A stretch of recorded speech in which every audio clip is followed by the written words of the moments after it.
না ভাই, শিক্ষিত চোর বেড়ে গেছে সমাজে বেশি। শিক্ষিত চোরদের কারণে এইটা কোথায় যাচ্ছে। 16,000 টাকার নাট বল্টু 2 কোটি টাকা 59 লাখ টাকায় ভারত থেকে আমদানি। শিক্ষিত চোর বা চোরের কারবারি, যে এখন সমাজে যে চোর আছে ডাকাইতে আছে সব শিক্ষিত।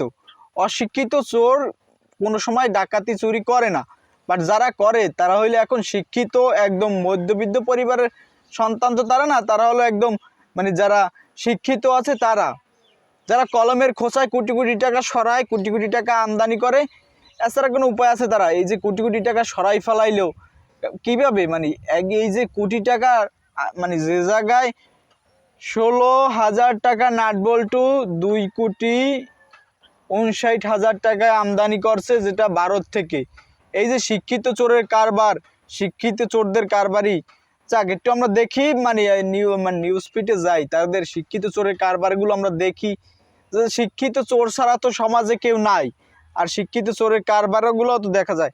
রাষ্ট্রীয় মালিকানাধীন power grid company of Bangladesh limited PGCPL Bharat থেকে টাওয়ারের জন্য 68 কিলোগ্রাম নাটবল্টু ও ওয়াশার আমদানি করছেন $2,39,695 দিয়ে, যা বাংলাদেশের মুদ্রায় প্রায় 2,59,00,000 টাকা। কমে রয়েছে 16,000 টাকা আর কমে রয়েছে 2 কোটি।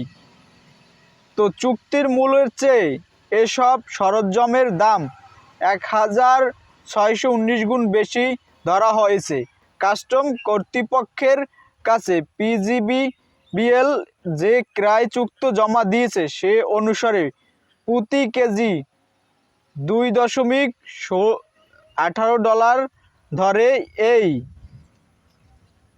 চালানোর প্রক্রিয়ায় মূল হওয়ার কথা $148। গত বছরের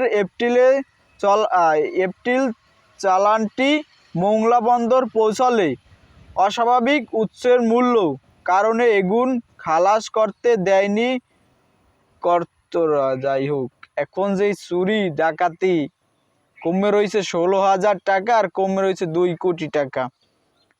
এখন এই যে চোরে এই যে মানে এত কিছু তো মুখ দরকার নাই, আর মোরা তো এত কিছু ভাগও পাবো না। এই যে কথা হয়ে গেল, এই যে 16,000 টাকার মাল 2,59,00,000 টাকায় কারবার করছে। এই যে কারবারিরা যারা এই যে শিক্ষিত চোর, যারা চেয়ারে বইয়ে গাদাইয়ে থাকে, তারপর যে মানুষের লাখ লাখ কোটি কোটি টাকা সরায়, মানে এদের অবস্থা কি করা উচিত? যারা এই যে কোটি কোটি টাকার কারবার করে, বাট শিক্ষিত চোররা কলম দিয়ে খোঁজে, আর ওই যে যারা মূর্খ চোর আছে তারা তো এই যে মাটি খুঁজতে তারপর চুরি করে। কিন্তু এই যে শিক্ষিত চোর যারা চেয়ারে বইয়ে বইয়ে গাদাই গাদাই এই যে কোটি কোটি টাকা মানুষের আত্মসাৎ করে, এদের কি হবে? এদের বিচার কি হবে? এরা কোথায় যাবে? এদের কারা ধরবে?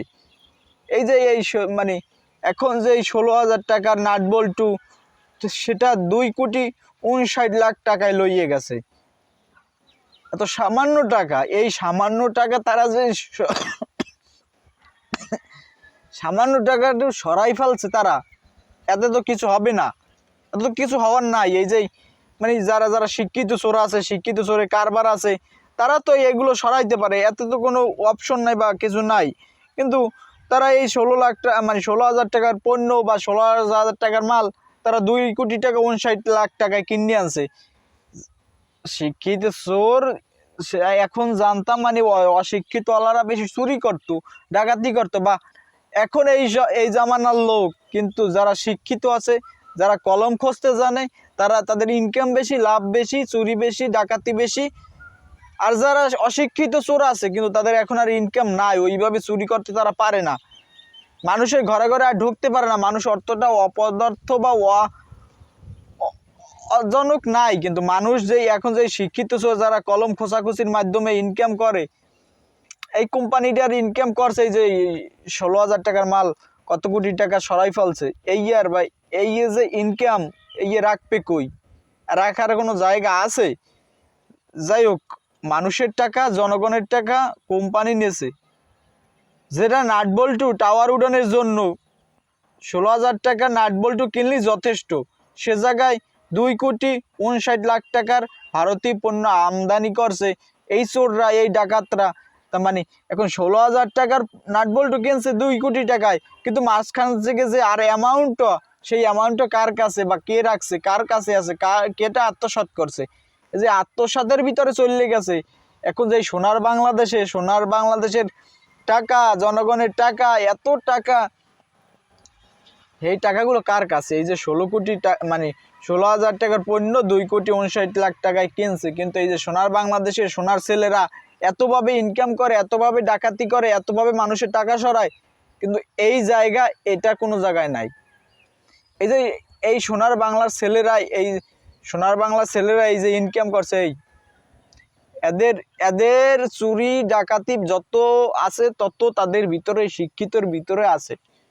কলম খোসার ভিতরে তাদের ইনকাম বেশি, লাভ বেশি, লাভবান বেশি, ব্যবসায় লাভবান বেশি। তারা যারা কলম খুঁজতে জানে তাদের ইনকাম বেশি, চুরি বেশি, ডাকাতি বেশি, সব বেশি।